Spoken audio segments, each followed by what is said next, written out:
Oui, Monsieur le Président, merci mes chers collègues, bonjour.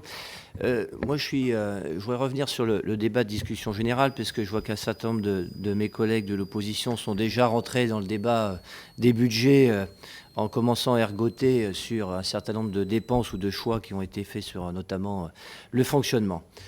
On a déjà un certain nombre de nos confrères dans d'autres départements qui se sont déjà prononcés dans le cadre de leur vote de leur budget primitif, et que ce soit des amis politiques ou des amis politiques pour ce qui vous concerne, quelles que soient les bancs de nos assemblées, un certain nombre de confrères ont déjà fait part de leur hausse de fiscalité. Sur la taxe foncière bâtie, bien évidemment, pour ce qui concerne les départements.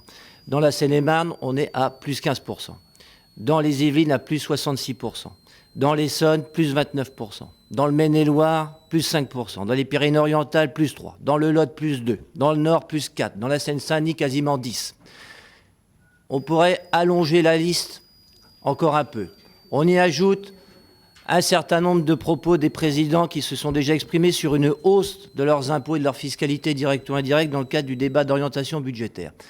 Ce que je veux dire, c'est que on voit bien que l'année 2016, pour le contribuable départemental, au plan national, ça va être une année noire. Et on est qu'au milieu du gué, puisqu'il va nous rester à passer encore l'année 2017.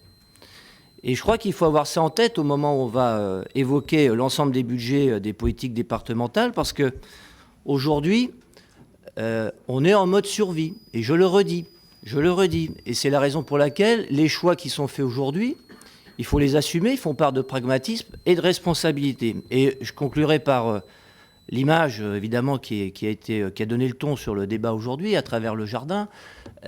Moi, je considère qu'on n'est pas dans un jardin, hein. Je considère qu'on est dans un bloc opératoire. Et on est en train de sauver le département. Voilà.